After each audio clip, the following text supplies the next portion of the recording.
podcast. I'm your host, as always, Adam Martin, and I'll be taking you guys through the latest in the world of mixed martial arts.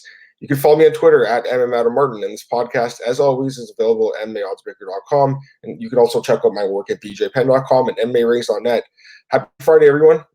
Made it to the end of the week, and guess what? UFC Boston tonight. So love these Friday events. Very, very rare in the UFC. Most events are Saturdays, sometimes Sunday, but Friday events are very rare, but I love it. So we have the full weekend to just hang out and do whatever, and we get to watch the card tonight. So I'm excited as hell for this card, but I got a lot of other stuff to talk about instead of UFC Boston, which I did break down with Cole Shelton on Tuesday. So go back and check out that podcast, full breakdown of the fights. They'll be taking place in a couple hours from now.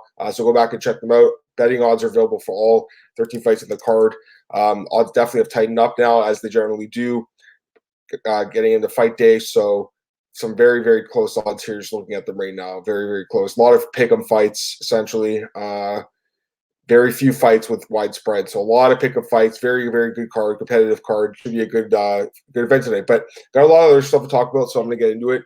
First things first, Dana White was interviewed yesterday with, I believe, the Boston Herald, and he's nixed this Conor McGregor Frankie Edgar fight. Thank God. So Dana White says this fight's not happening.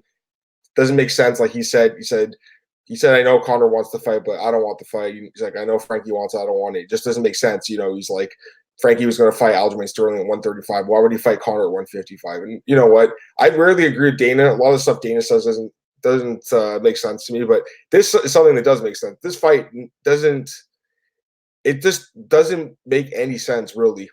It was just all it was honestly an easy fight for Conor to come back to. I know Frankie's tough and he's got great wrestling, and I respect the hell out of Frankie. He'll be in the Hall of Fame one day, great fighter, but I mean, he's basically 2 weight classes below Conor at this point. He's so small. You can't fight at 155, be competitive in 2019, in my opinion, or 2020, I should say, when this fight would happen. So Conor McGregor, Frankie Edgar, that fight is not going to happen. Now, you got to wonder who the UFC wants to book Conor against, because there's a few options. I still think the Justin Gaethje fight's the fight to make personally, because honestly, I think Gaethje could be like that next big star for the UFC. He's got that fighting style that everyone likes. So that fight makes a lot of sense in my opinion, but it's a dangerous fight for Conor. He wants an easy fight, clearly. He thinks he could beat Frankie. That's why he wants this fight. Again, I have a lot of respect for Frankie, but it's just the size difference, guys, Yes, he can wrestle Conor, take him down maybe, but I think Conor's going to be able to wrestle Frankie, if anything.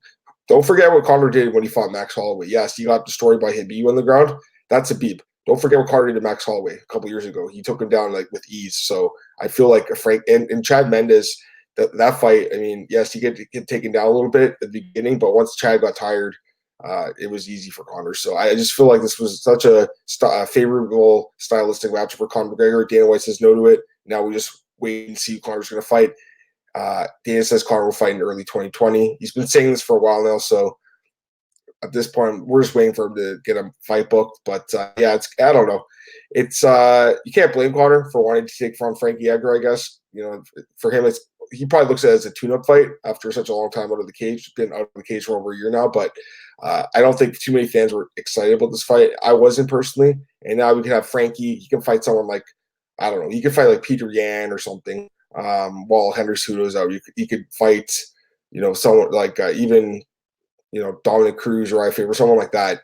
I think those are fights for Frankie to make sense at 135. For Conor, Justin Gaethje, Edson Barboza, someone like that, like a name at 155.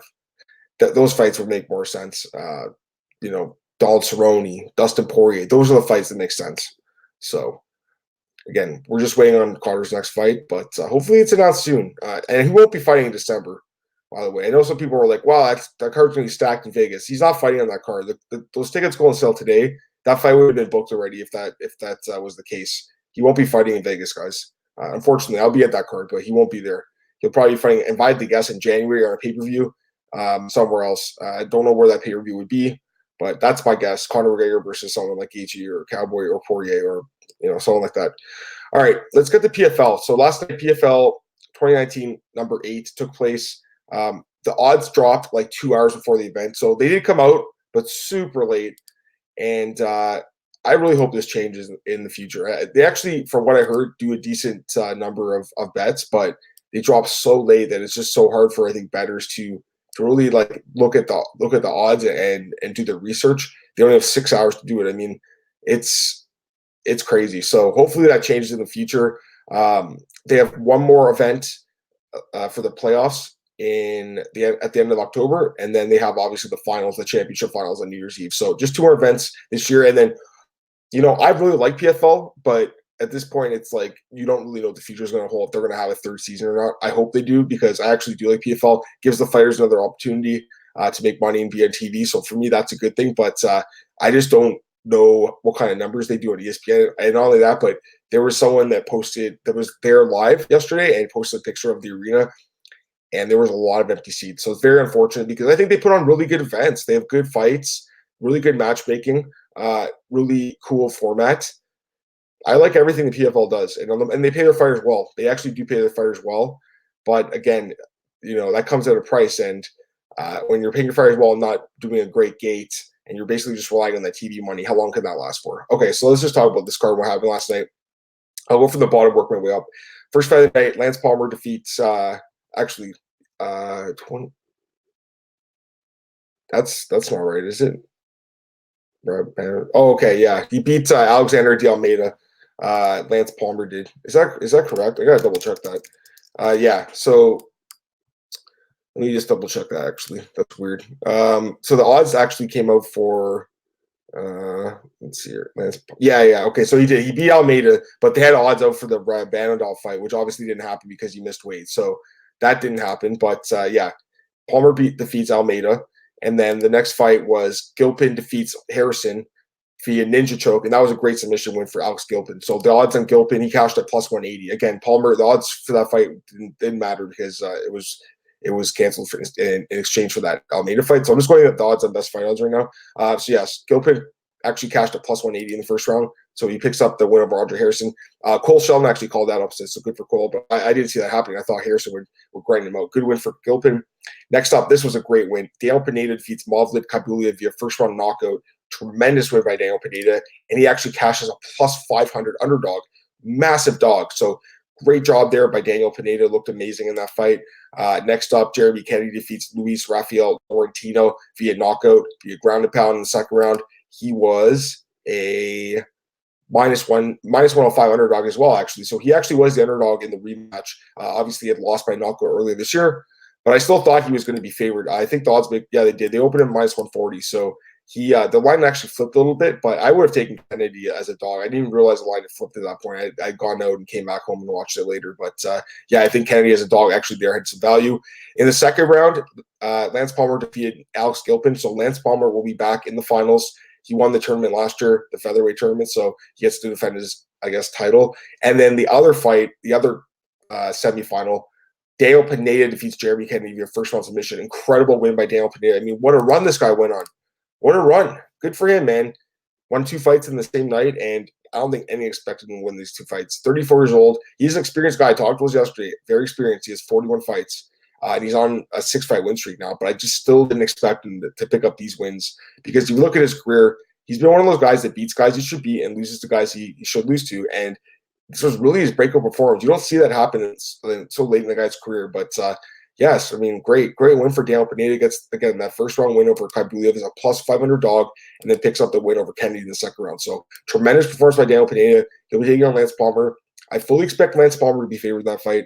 He deserves to be favored. He was the champion last year, and with that wrestling, he should be favored. But you know what? You can't completely count out Daniel Pineda with this finishing power and the run he's on, and he's just fresh right now too. He hasn't fought as much as Palmer has lately. Palmer's been fighting so often and so close together. So again, I would pick Lance Palmer in that fight for sure, but it's kind of crazy that Daniel Pineda's made this run. I mean, I don't think anyone expected him to win those 2 fights. So good for him. Gets the 2 wins and moves on to fight Lance Palmer. All right, next up, let's talk about the lightweight division. Again, going from the bottom, working right up. Nathan Schulte defeats Ramsey Nijem in the first round via submission. This was a crazy fight. There are some GIFs floating around on Twitter. The fight lasted only 52 seconds. Schulte got dropped by Nijem really early and then came back to choke him out. So good win for Schulte here. Again, he won the championship last year. He's a really good fighter. Akhmed Aliyev defeats Rashid Magomedov via decision. Islam Mamedov and Loic Radzhabov fight to a draw, but Radzhabov actually moves on with the Pride rules, so good for him. And then Chris Wade defeats Nate Andrews. So those were the quarterfinals. And then in the semifinals, Nathan Schulte defeats Ahmed Aliyev via second round submission with an arm triangle choke. So Nathan Schulte, once again, will be moving on to the lightweight finals. Great win here by Nathan Schulte. I think this guy's one of the most underrated lightweights in the world right now. 19-3-1 record. He is actually on a he's on a 9-fight unbeaten streak. So he's on a 6-fight win streak, 9 fights unbeaten overall with that draw against John Case. He's got some good wins too. I mean, lots of former UFC fighters: Jesse Ronson, Ramsey Nijem, Rashid Magomedov, Chris Wade, Jason High. 2 wins over Chris Wade, actually. This guy he's a super good fighter. And one of those guys that doesn't get much love from pretty much anyone. But in my opinion, he's one of the better lightweights in the world. Trains in American Top Team, great camp, training with great fighters all the time. Very, very underrated fighter, very dangerous, very well-rounded. So he'll be taking on Loic Radzhabov, who defeats Chris Wade in the last fight of the night in a grinding affair.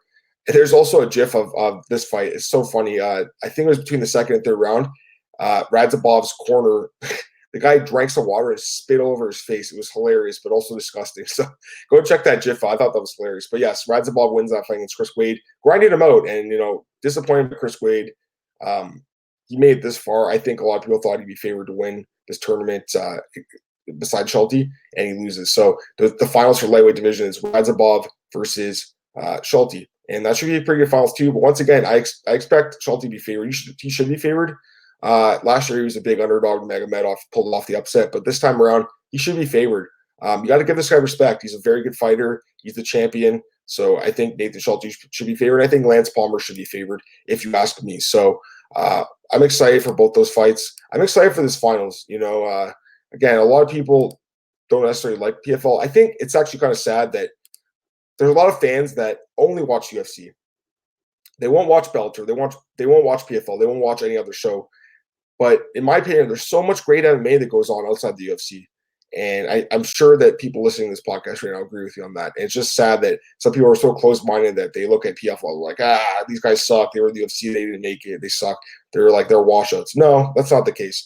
I think PFL just has good fighters, and they're giving them an opportunity. So, yes, UFC is still the best promotion. There's no doubt about it. But I think PFL is really good. They're clearly, I think, the number 3 promotion right now, besides Bellator. And in fact, sometimes I think they're even a little bit better than Bellator in some ways. So they have a really good format going on here. And the finals on December 31st include Kayla Harrison versus Larissa Pacheco in the women's lightweight final, Ray Cooper the third versus Dave Michaud in the welterweight final, Palmer versus Pineda, and Schulte versus Radzhabov at featherweight and lightweight, respectively. So those are the 4 fights so far. And not next week, the week after, there'll be the last card of the playoffs where the heavyweight and light heavyweight finals will be determined. And I got to give a shout out to Sean O'Connell. I actually did on Twitter, and he responded to me and said he appreciated it. He's just doing a great job, man, as the play-by-play. It's crazy how quickly this guy went from fighter to play-by-play and is excelling in this role. It's not easy to do. Play-by-play, I think, is very difficult. I think a lot of fighters can do the analyst job. I don't think that's as difficult. I think it could be tough, but I don't think it's as difficult as play-by-play. Play-by-play is hard. And the fact that Sean O'Connell is actually doing such a good job this quickly, it's incredible to me. So great job, Sean. You're killing it, man. Let's see. We're also going to talk about here. Okay. A few other pieces of news, and then one other fight announcement. I'll get out of here. Short show today, guys, with the card coming up tonight. Paige VanZant, she's back. She's talking to TMZ, and Paige VanZant's begging the UFC for a fight. She just said basically she's talked to them. She talked to them over a month ago, said, I want to fight, and she hasn't heard back yet. So very disappointing, I think, for Paige. She wants to fight. I feel like this has something to do with her talking out about free agency because she only has 1 fight left in her deal. And I feel like the UFC is not really in a rush to give her that fight right now. They just want to kind of make her wait and sit on the bench for a bit, which sucks for her. But I think they'll give her a fight hopefully soon now that she's actually going public with this. It's not a good look on the UFC, obviously. But, I don't know who she's going to fight. She said she's open to fight at 150 and 125. I think 125 should just stay at, try one more fight because at least Bellator does have that flyweight division. So if she gets a win in her next fight, she can move on to Bellator and try for their flyweight title, which I'll talk about in 1 second here. But yeah, it sucks for Paige.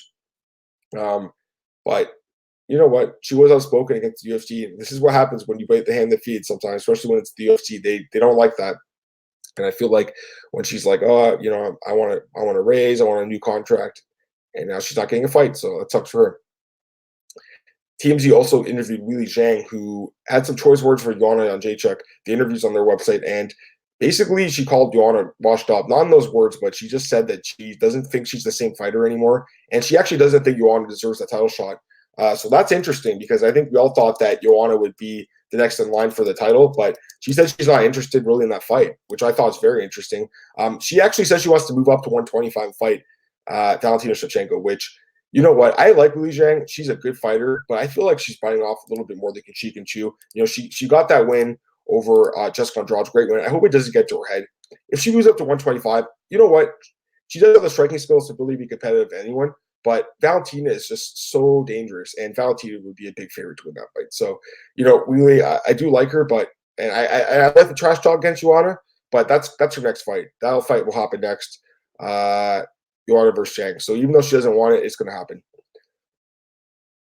Dana White actually was talking a little bit about Luke Rockhold as well. So Dana had this interview, and he bashed Luke Rockhold, basically said that this guy, he just basically said he's not good around women, which I thought was kind of weird. I mean, it's kind of a weird comment to make, honestly. I know he doesn't like him necessarily right now, but it's kind of strange that he would say that. So Luke Rockhold apparently spoke to Ariel Helwani and said that he's considering retirement, which makes sense. I mean, that last fight with Blachowicz was brutal. Apparently, he broke his jaw in that fight. So, you know, Luke Rockhold, former UFC and Strikeforce champion, at one point it looked like one of the best fighters in the world, and then that chin just didn't hold up. So unfortunate, but this guy has so much other things going on outside the octagon, and Dana White going in and bashing him, I think it's just him being jealous. Luke Rockhold's a good-looking guy with other things to do outside of MMA, and I'm sure they've had a discussion. And basically, Luke probably said, "I don't need this anymore," and I can't blame him, man. I mean, that last knockout was absolutely brutal. So, looks like Luke Rockhold's done with MMA.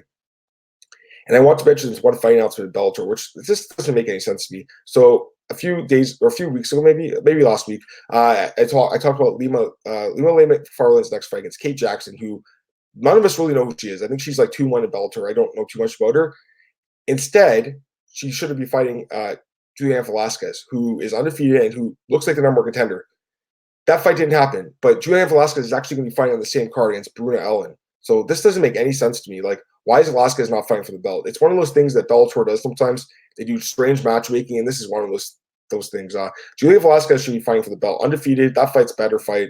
It's like almost Bellator just want to protect their fighter and give her a better, easier fight in Hawaii. Again, you want to see your stars do well in their home places, I guess, but this fight is just silly. So if Velasquez should have got that fight, it's actually really strange that she didn't. We were all wondering why, and I don't even know why. So I don't know why that fight couldn't have got done, but yes, she'll be fighting Brunel instead, and the champ's going to fight Kate Jackson. Just really strange. Okay, so I think that's it for today. That's all I want to talk about today, guys. So once again, thanks for tuning in to this podcast. Check me out on Twitter at MMAOB Podcast, as always, available at MMAOddsbreaker.com. Go to our YouTube channel, like, share, subscribe. Check me out on PGAPad.com and MMARings.net. We got UFC Boston tonight before the card. Go check out the breakdown show on Tuesday. Go check out all of this week's shows. Go back and watch whatever you guys missed. Appreciate you guys tuning in once again. I'll be back Monday, breaking down UFC Boston, recapping it, and whatever else news happens over the weekend in MMA. Thanks again, guys, for tuning in. Appreciate you guys tuning in all week. Have a great weekend. Enjoy the fights tonight, guys, and I'll be back Monday. Have a good one. Bye.